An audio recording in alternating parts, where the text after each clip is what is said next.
Welcome to Sunlit Brushstrokes. Today we're going to be painting these beautiful loose flowy fall leaves together. The purpose of today's tutorial is to just work super loose to try and be as relaxed as we can, hold our brush in a very relaxed position, and let the paint, the water, and the paper dictate how things turn out. I'm going to be sharing my thoughts on Artegria brushes and why I've chosen them for this particular project. Let's go ahead and get started. I saw these Artegria brushes on Amazon and I thought those seem like an incredible price, and I knew other artists were using them and seemed to be having success with them, and yet the price point almost seemed too good to be true, and I thought, are they as good as they look like they might be? So I've been experimenting with them and trying to figure out what my thoughts are on these brushes. And so I'm going to share some of my initial thoughts with you today. I haven't explored every brush thoroughly because there are a lot in this set, but I'm going to tell you what I do like about them and why I chose them for this leaf project. So first of all, there's a number of rounds. Now, you know, if you've watched this channel for very long, I do tend to use round brushes the most. They're my absolute favorite. And this happens to come with a number of sizes. There's a 0, a 3, a 6, an 8, a 10, and a 12. And I really like the 6, the 8, and the 10 the most. However, having a bigger brush is really nice because it can let you loosen up and work in larger shapes. And then of course, these detailed brushes are really nice. If you like doing detail or you feel better having a tinier brush, these are really nice tiny brushes. As I said, the price point was amazing. And the brushes I have experimented the most with have been these round brushes. And so I'm enjoying them. How I would say they are different than the Simply Simons is that they are a softer brush. In other words, the bristles are softer. It's a synthetic squirrel. So it's a really nice soft bristle, and it actually behaves a little bit like my synthetic Sable blend, which is actually kind of nice for a cheap brush. Now, as you know, I work a lot with these Simply Simons brushes, and they are a slightly stiffer brush than the Artegria. They allow you to have a little bit more control of the water because these hold less water. They're a stiffer brush. And as a whole, I feel like you have more control with these. On the other hand, the Artegria, because they are a softer brush and they do hold a lot of water, they kind of lend themselves to more, I find anyways, a looser look and just kind of like even helping you loosen up as you paint. It's really fun if you're doing something a little more loose and playful, and so I do like these brushes in some situations. And so today, because we are doing a loose painting and I want to have more water flow and I want to have a little bit of a looser effect, these are perfect. The other thing with these Artegria brushes, which is quite amazing, is their point. These make it so much easier to get a really fine point on the end of your leaves. In certain projects, I almost find that point to be a little bit of a nuisance because I'm used to working with a brush with less of a fine point on it. However, for something like leaves, I actually really do enjoy having that nice fine tip. Now, it is nice to have some flat brushes, and so I don't mind having these. You may have seen in a recent tutorial, I used my 1-inch flat, my Simply Simons 1-inch flat, to fill a background really quickly. And so even though this is only 3/4 of an inch and it won't fill your background as quickly as a 1-inch brush will, if you happen to buy this set because you want a softer brush, well, you could probably just use this particular brush for filling in a background if you wanted to. But as I said, I haven't used these brushes too much yet. And then these two brushes here are completely new to me. This is a cat's tongue and this is a dagger. I've watched other artists use these a little bit and I've played a bit, but I'm not going to say I'm super familiar with these shapes. And I think before I could actually give you a really good tutorial on them, I would have to practice some more. So I'm not going to demonstrate those yet. I would recommend you just look up cat's tongue and dagger brush, and you could probably find some tutorials and see how other artists use these particular brushes. And that would help you decide if you are interested in having these or not. It's something, like I say, I might play with. But because I got all these other brushes that I really do like, I'm not especially concerned yet that I'm not making use of these just because everything else was such a good deal. Okay, and for paper, I am actually using an inexpensive student grade watercolor paper, such as Canson XL. This paper doesn't actually absorb as much paint or water as a higher quality paper would. And that's actually what I'm after. I'm wanting to have the paint kind of puddle on the surface and get some pretty effects like blooms and just random happy accidents. And so I am using a cheaper paper because it actually lends itself well to those kind of effects. Before I get started on the actual painting, I wanted to give you a quick example of how I'm kind of planning to draw my leaves, as well as how these brushes work for painting leaves. So I'm just going to give you a quick demonstration of that. So my basic leaves are just going to be, okay, my center vein and then, something like that. Sometimes you can do a folded leaf where you can kind of see only one side and then have the other side kind of peeking over. So it's almost like the leaf is folded like that, but the underside is partly showing from behind. So that's the idea of that leaf. And the odd time I might even make the end of a leaf twist and turn a little bit. That can be a fun effect as well. But I'm not going to do anything too precise or too planned. I'm just going to let the paintbrush and just the paint kind of dictate where things go. I'm just going to go with the flow, relax, enjoy the process, and let the paint just mingle and let it do what it wants to do. All right, so let's go ahead and paint these leaves. I'm going to be using the 10 and the 8 for today's project. So why don't I start with the 10 to do this big leaf, and then I'll probably end up using the 8. So it's loaded with paint, and as I said, this brush will hold a lot of paint, a lot of water in it, and it's got a really nice sharp point. So let's just start in here and start the tip here. And you can see I'm using very light pressure, and then I'm going to press down on the belly of the brush and let more paint out.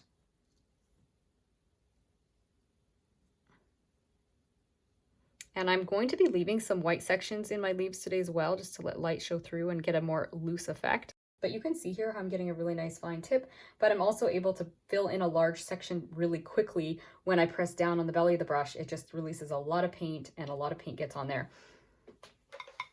And then I'm going to be using the tip of the brush to drop other colors on top of the colors that are there. So I'm mostly working with the tip when I'm doing this section.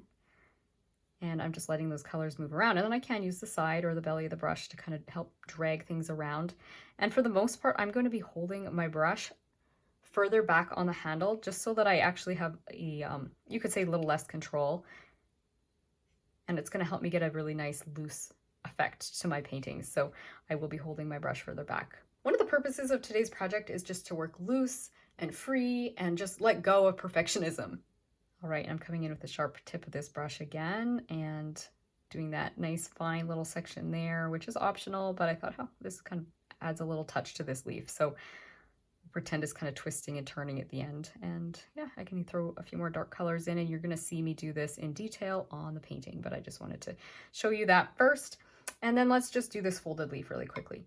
So I'm gonna do the same thing, start out nice and fine, and then come up the end and get a nice sharp tip again.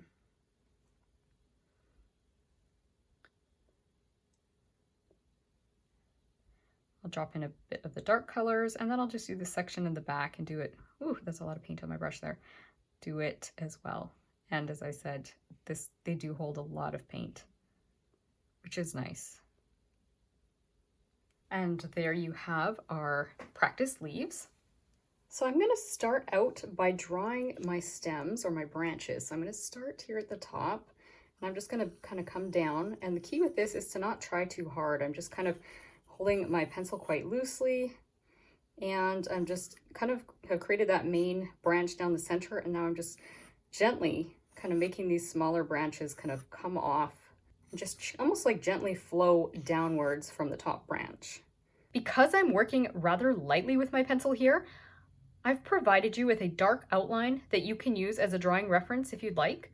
You can either screenshot this one, or I'll also provide it for you as a download, and I'll include a link for that in the description below. And also keep in mind that I will be tweaking this as I add the paint, and so some of these shapes will end up changing, and yours will probably end up changing a little bit too, and that's okay, because we are going to let our brushes and the paint dictate the final details and shapes of these leaves, so it'll end up turning out a little bit different from my outline anyways. And I'm just kind of letting my pencil wiggle around as I do this so that I don't end up with anything that looks too perfect. I'm just letting myself be almost sloppy, if you will. I'm going to do a few thin ones now. And when I come to the side, I'm even going to do some that are almost as if they're laying on their side, like this one here. And I can even make a little bit of a point coming off of it. Make a couple smaller ones, and then I can add a few more on as I go, but I don't want to overdo it here.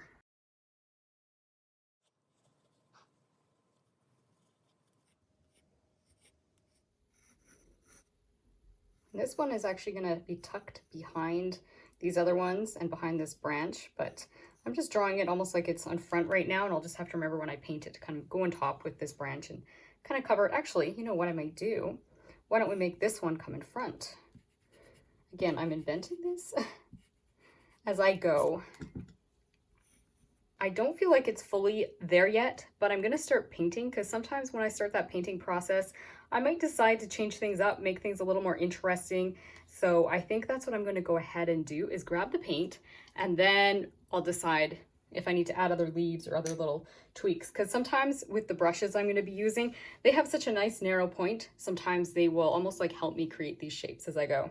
And I'm actually working with student grade paint today, and that is my Van Gogh paint. If you've watched this channel for any length of time, you know that I have discovered that the student grade paint, particularly the Van Gogh paint, doesn't lend itself to a lot of layers in a painting. However, it does seem to be okay when I'm just doing a fast-paced project like today's. So I went ahead and I'm mixing up some Van Gogh paint for today's project. I'm just using a cheaper brush for my mixing, and I'm going to create several colors. I want some nice golden fall undertones, so I'm going to create some golden yellow ochre, some oranges, a rusty red,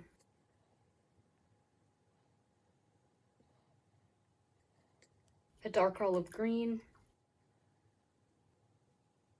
and a warm muted purple.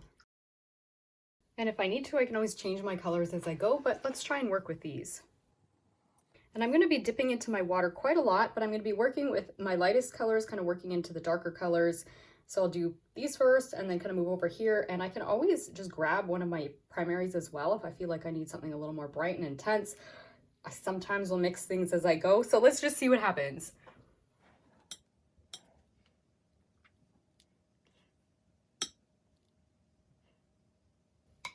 I'm painting the bulk of that leaf, but I'm leaving some blank spots, but I painted the bulk of it with the yellow. Then I'm coming in with my gold color. I can even do a bit of the branch if I want to.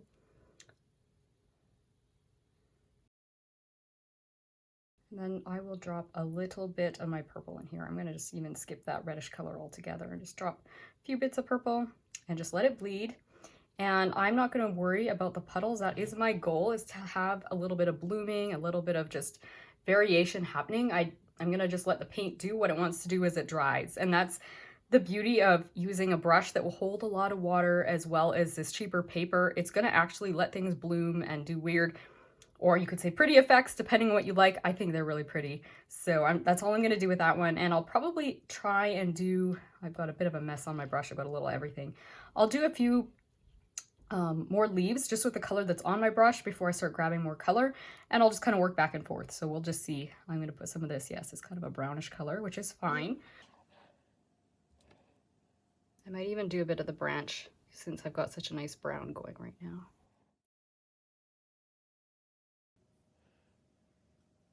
And then drop a bit of this deeper color. You know what, I might even throw a teeny weeny little bit of my blue. Ooh, that's way too intense. Soak a little bit of that out. I'm mostly looking for happy accidents, but when it gets a little too blue, I'm gonna try and knock that down a little bit with my other colors. I could even just grab a bit of straight red if I need to make it a little more purple. But that might be our leaf that kind of just is a little bit special, and that's okay. I want to just try and like let this painting be about letting go of perfection and just letting the paint do what it does and just enjoying the process.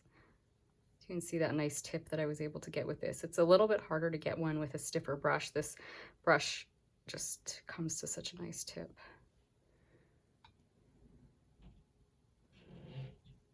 Dropping in some of that purple.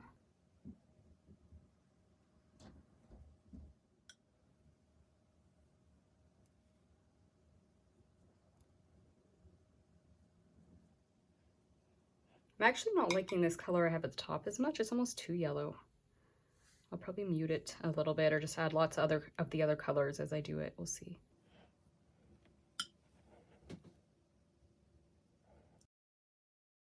So as you can see, I use very light pressure to get that tip, and then I kind of, that could have even had more of a tip.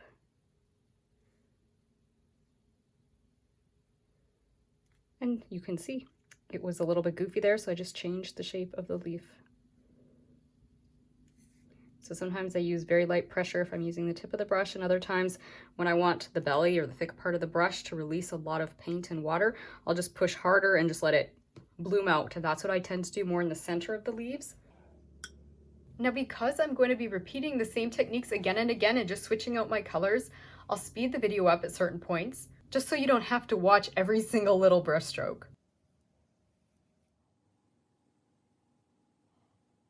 And I'm really just letting the brush and the paint kind of have it do its own thing. I'm trying to release control, holding further back on my brush, and just letting that paint kind of go where it wants to go.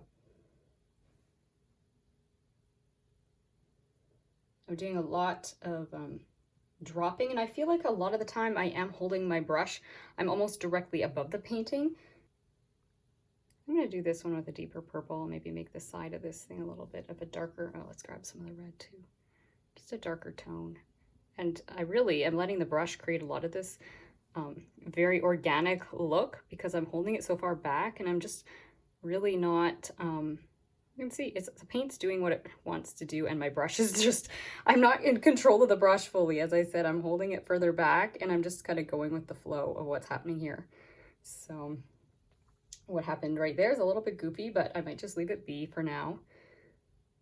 I feel like this needs a little bit of variation in it, so I'm just going to drop a teeny weeny little bit of maybe the blue and red. I want a little bit more purple in there than what I have. I don't want to end up with something quite as blue, but we can have a little bit more blue in this. Seeing we have that there, we can harmonize it with a touch more blue. Ooh. Okay, that's enough blue. Just drop more water in there and letting it move around. And then I'll come and do that other little shape after, the one that's in the back there. Where else do we want another green one? Maybe up here. And as you can see, some areas I'm not even filling it fully in with that paint. I'm just kind of letting the white show through, and I think that's really pretty. And I'm not washing my brush between each dip. So sometimes I'm getting the colors mixing together right in my palette, which is okay, because everything is just a neutral kind of fall tone anyways, right? So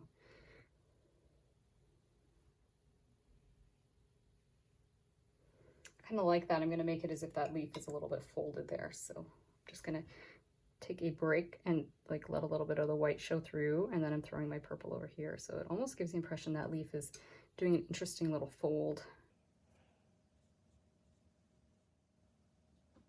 And drag that point down a little bit more. I don't know if I like that, but I feel like that leaf is kind of twisting and turning, and I like that. You know what? I might even make it kind of go behind that branch a bit. A little bit more overlap is pretty. So as you can see, I'm using my pencil just as a guideline, and I'm letting a lot of this just happen as I go, and just trying to really hold the brush loosely, and the result's a little loose too. Let's try and do this one here. I'm not going to quite touch everything, I don't think, on the one in front of it, because I can tell it's still a bit wet there, or sorry, at the one behind it. I don't want to have those colors completely mingle. I mean, they could, it would be pretty, but I want to show them as separate, so I'm trying to not completely let them mingle. Not that it would matter if they did.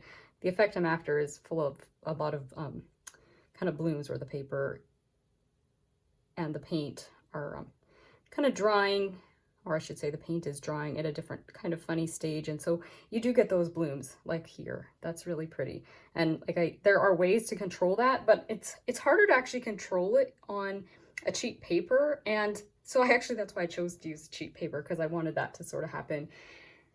So you can pick and choose which quality of paper you want based on how much control you want.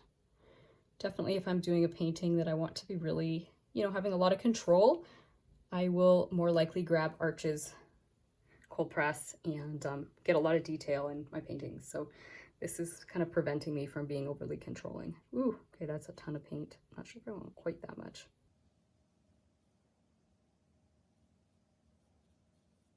The thing you really want to get from this particular video isn't how to exactly copy what I'm doing, because I'm doing something unpredictable and I'm not always predicting what each thing is going to do as I do it.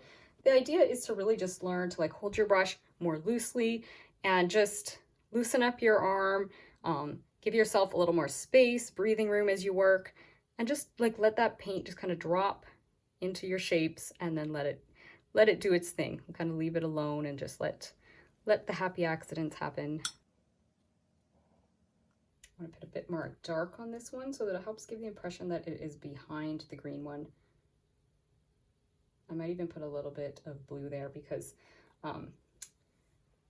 that green color is a lot cooler, right? And cooler colors tend to recede, and yet we want that one in front, so I might throw a bit of blue. I don't know if this is a good idea, but throw a bit more blue there. Again, very little, because that phthalo blue, as you know, is quite intense.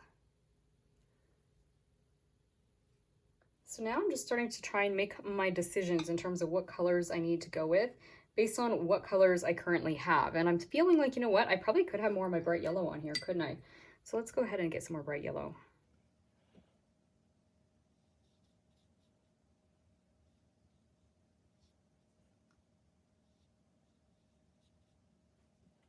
Let's do another one with that yellow, and then I'll add my other colors on there after. We want some over here. Yeah, maybe here and here. Let's do 2 more with this bright yellow. I can always tone them down with my other colors anyway, so they don't have to stay as bright as this. I want to work fairly quickly though, so that I don't have them dry before I get my other colors in there.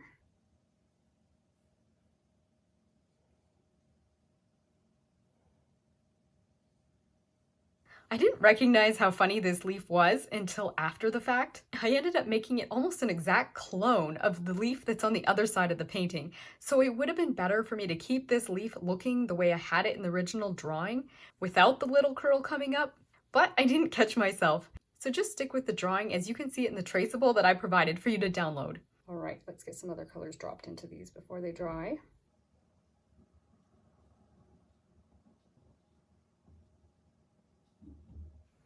I got a splatter there. Do we want to purposely get splatters going on this painting? Maybe we will. I don't very often add splatters, but this might be a perfect one to do that. So I'll let that one be up there, and I will do a little bit more after. And maybe a bit of green, and then maybe another color to go with the green on this one, because I've already got green on this side of the painting. So why don't we do a little bit of orange color down here?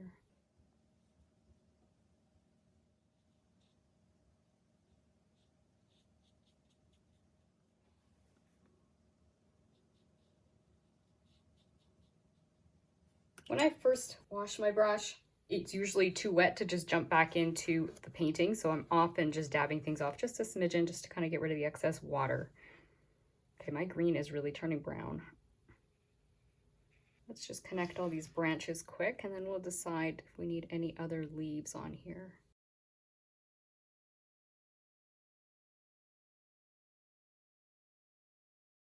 Again, you always want your thickest branches to be at the top, and then things to kind of get thinner as they come down. So just keep that in mind as well. If you end up accidentally getting a little too thick further down, you can always just take some artistic license and thicken the branch a little bit more as you come higher up. This one is a little bit of a straight line, isn't it? I wonder if I can try and create a leaf right on there. That's a scary risk. Let's try this. Just do something like this. Again, you can see how I'm changing the pressure. I got a nice, very thin line at the tip of the leaf, and then I pushed very much just flat almost with the belly of the brush to kind of create that look there. I don't know, do we like what I just did? Kind of broke it up a bit. I don't know if I like that or not. It's starting to get a little bit busy there. The other thing I might do is with my branch, just do a little bit of these like, I don't know if you want to say like they look like they're a little bit broken or something, where they're just, maybe a leaf fell off already, or maybe this is just a more of a straggly little branch. Just gonna do that in a few places. Gotta be careful you don't overdo. I feel like this is the kind of stuff that's so easy to just kind of start getting a little bit too excited and throw more on than you should. It's one of those effects, if you do it everywhere, then it's not really special anymore, right? All right, why don't we try some splatters? I'm not super, what should I say? Splatters aren't something I do all the time, but I think it would be kind of fun on this painting, so let's try this. Yeah, we can get more paint on my brush.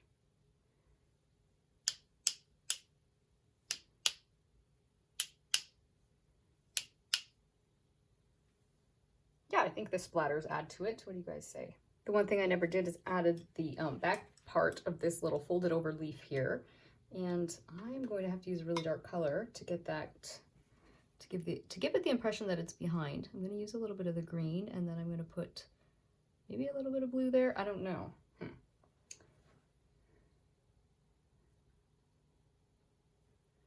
I'll make a little bit of purple there. Actually, the green is even not bad just as it is, isn't it? I'll just drop a teeny weeny little bit of purple on there. All right, I am gonna call that good for today. I hope that this was a fun and relaxing process for you and that you were able to just loosen up on your brush strokes. I would love to know if you've experimented with the Artegria brushes or if you have other brushes that you enjoy using for loose techniques. In the meantime, I hope this tutorial has brought a little taste of God's beauty and peace into your everyday life and that it's inspired you to continue enjoying your own creative journey. See you again soon. Bye!